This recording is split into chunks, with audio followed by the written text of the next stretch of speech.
श्री गुरुभ्यो नमः। हरिः ओम।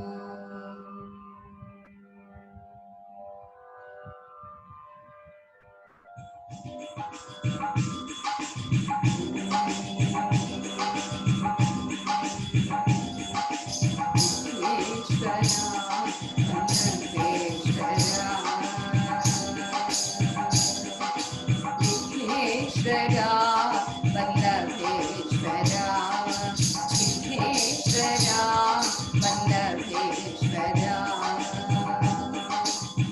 विद्यादायक अविद्यानाशक, विद्यादायक अविद्यानाशक, विघ्नेश्वरा वल्लभेश्वरा, विघ्नेश्वरा वल्लभेश्वरा। जय गणेश जय जय गणेश, जय गणेश जय जय गणेश, जय गणेश जय जय गणेश।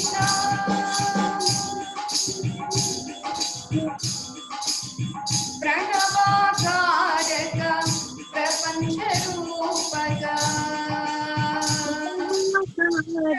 प्रणवाकारक प्रपंच रूपक, परमात्मा परब्रह्मा, परमात्मा परब्रह्मा, परमेश्वरा परं धाम, परमेश्वरा परं धाम। जय गणेश जय जय गणेश, जय गणेश जय जय गणेश, विघ्नेश्वरा वल्लभेश्वरा, विघ्नेश्वरा वल्लभेश्वरा, विद्यादायक अविद्यानाशक, विद्यादायक अविद्यानाशक, विघ्नेश्वरा वल्लभेश्वरा, विघ्नेश्वरा वल्लभेश्वरा। जय गणेश जय जय गणेश, जय गणेश जय जय गणेश, प्रणवाकारक प्रपंच रूपक, प्रणवाकारक प्रपंच रूपक, परमात्मा परब्रह्मा, परमात्मा परब्रह्मा, परमेश्वरा परं धाम, परमेश्वरा परं धाम। जय गणेश जय जय गणेश, जय गणेश जय जय गणेश, जय गणेश जय जय गणेश।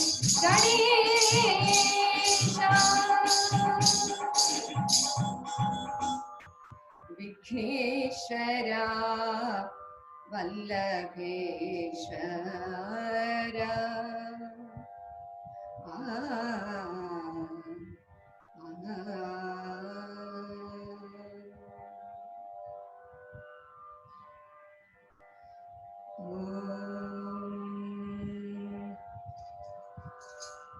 శ్రీకైవల్యపదంబుచేరుటకునై చింతించెదన్, శ్రీకైవల్యపదంబుచేరుటకునై చింతించెదన్, లోకరక్షైకారంభకున్ భక్తపాలనకళా సంరంభకున్, శ్రీకైవల్యపదంబుచేరుటకునై చింతించెదన్, లోకరక్షైకారంభకుం భక్తపాలన కళా సంరంభకుం దానవోద్రేకస్తంభకుం కేళిలోల విలసతృగ్జాల సంభూత నానా కంజాత భవాండ కుంభకుం మహానందాంగనా డింభకుం మహానందాంగనా డింభకుం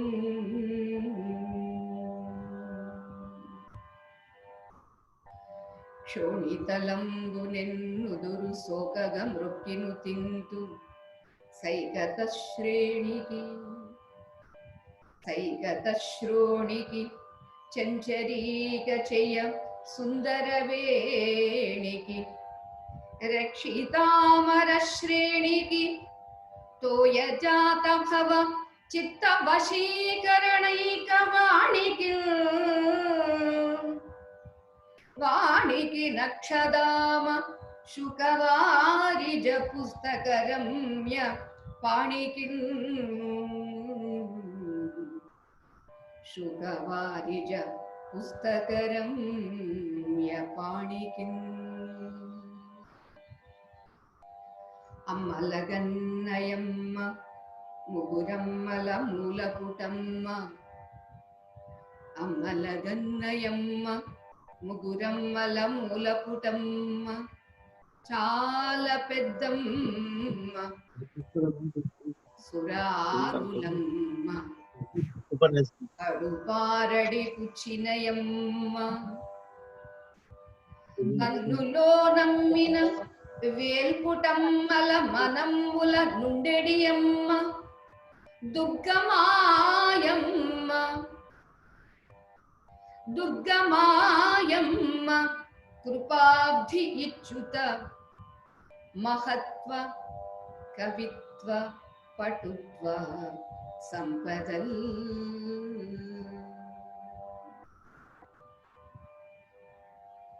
వ్యాసం వసిష్ఠనప్తారం శక్తే పౌత్రమకల్మషం పరాశరాత్మజం వందే శుకతాతం నిధిం యం ప్రవ్రజంతమనుపేతమపేతకృత్యం ద్వైపాయనో విరహకాతర ఆజుహావ పుత్రేతి తన్మయతయా తరవోభినేదుః తం సర్వభూతహృదయం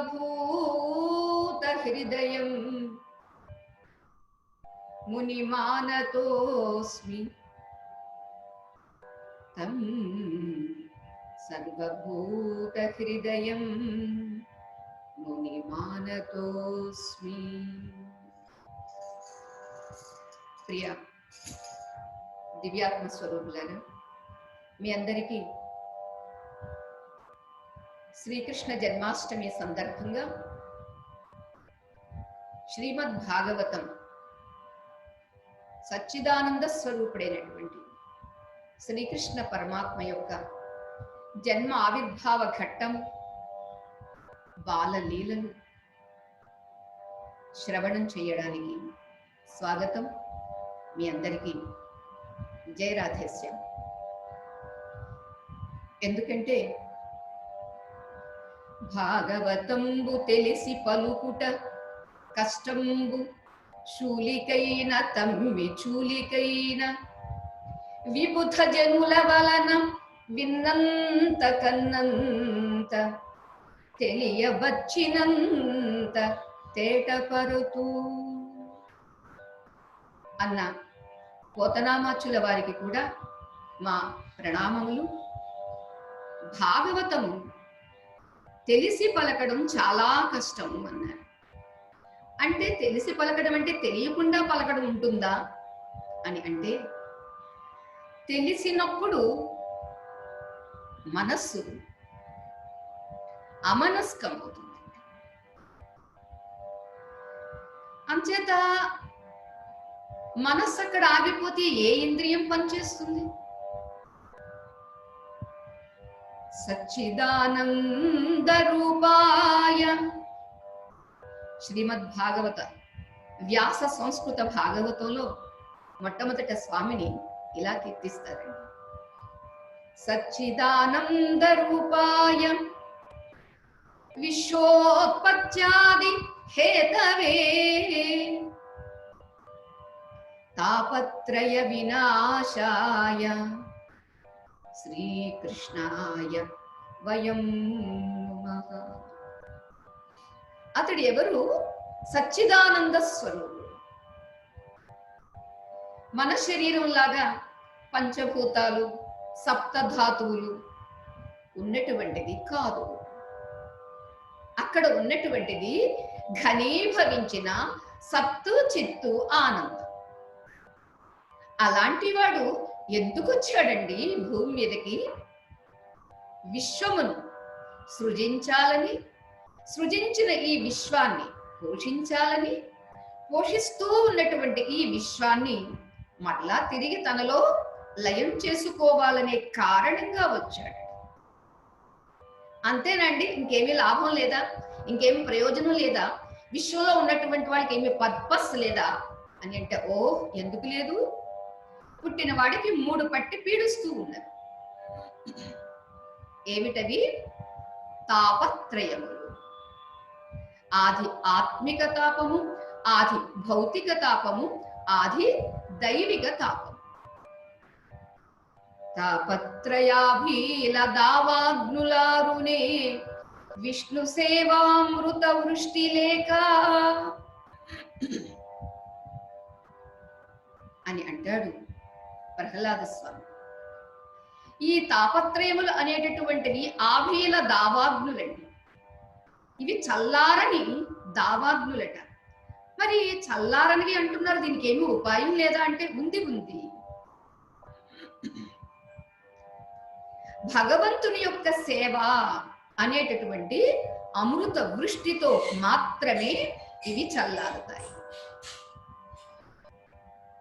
అందుచేత స్వామి ఎందుకు వచ్చాడండి? విశ్వ సృష్టి స్థితి లయముల కోసం మాత్రమే కాదు, సృజింపబడినటువంటి జీవుల యొక్క తాపత్రయములను కూడా నశింప చెయ్యడానికి. ఆది ఆత్మికము అంటే తన పరంగా వచ్చేటటువంటి, తన శరీర పరంగా వచ్చేటటువంటి తాపము. రెండవది పంచభూతమయమైనటువంటి ఈ విశ్వంలో వాళ్ళ బంధువుల ద్వారా కావచ్చు, లేదా మరొక ప్రాణి పాము కాటు వేసి తేలు కుట్టి ఇలా మరొకరి ద్వారా కావచ్చు. అది మానసికంగా కావచ్చు, భౌతికంగా కావచ్చు. ఇవన్నీ కూడా పంచభూత పరంగా వచ్చేటటువంటిది ఆది భౌతిక తాపం. ఇంకా 3వ తాపం ఏమిటండి? దైవిక తాపం. అనుకోకుండా యాక్సిడెంట్ కావచ్చు, కరెంట్ షార్ట్ సర్క్యూట్ కావచ్చు, ఏమో మరుక్షణంలో ఏం జరుగుతుందో మనకి తెలియదు. ఇది దైవిక తాపం. అంచేత ఈ 3 తాపములను నశింప చేయడానికి వచ్చినటువంటి మహానుభావుడు.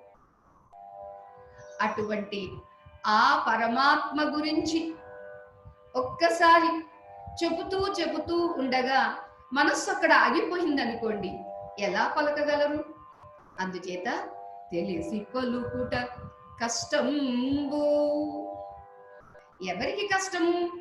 పోతనామాచుల వారికా లేదా మనబోటి వాళ్ళకా అంటే ఆయన వెంటనే చెప్పారండి, శూలికైన తమ్మి చూలికైనా.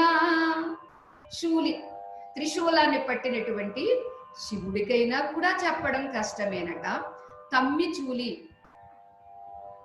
పద్మము నుంచి పుట్టినటువంటి వాడు ఎవరండి? సృష్టికర్త బ్రహ్మగారు. అతనికి కూడా కష్టమేనట. మరి అంతటి కష్టమైంది మీరు ఎలా చెప్పడానికి ప్రయత్నం చేస్తున్నారు అని అంటే, ఈ ప్రయత్నంలో నన్ను నేను ఉద్ధరించుకోవడం కోసమని అంతేకాదు పెద్దల వల్ల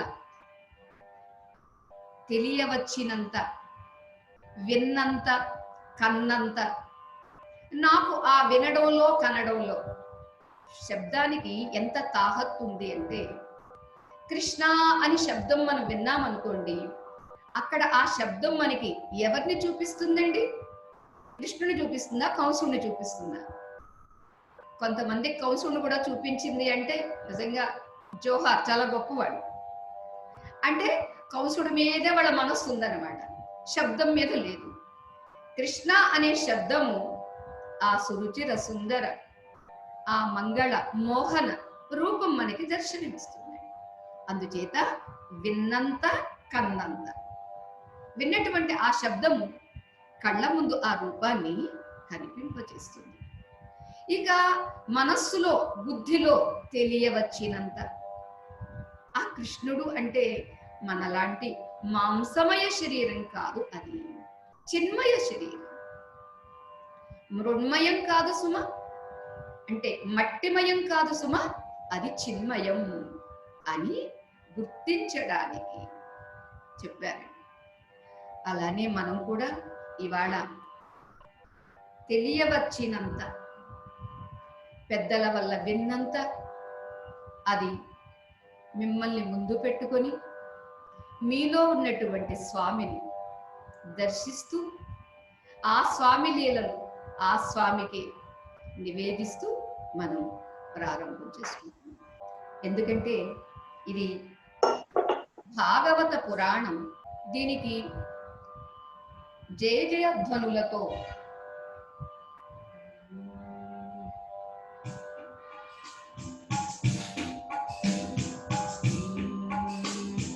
జయ జయ మనరే, జయ జయ మనరే శ్రీమద్భాగవత పురాణమునకు. నారాయణం నమస్కృత్య నరం చైవ నరోత్తమం దేవీం సరస్వతీం వ్యాసం తతో జయముదీరయే.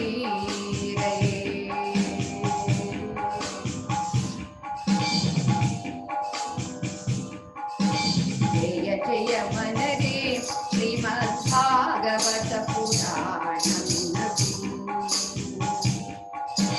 జయ జయ మనరే శ్రీమద్భాగవత పురాణమునకు. జయము జయము జయము జయము జయము జయము జయము జయము జయము జయము జయము జయము. అతి నిర్మల పావనమిది నిగమ కల్పతరు ఫలమిది, అతి నిర్మల పావనమిది నిగమ కల్పతరు ఫలమిది. సుఖముఖ సుఖయుత ఫలమి రసమయ సుఖ భరితమిది. సుఖముఖ సుఖయుత ఫలమి రసమయ సుఖ భరితమిది. జయ జయ మనరే,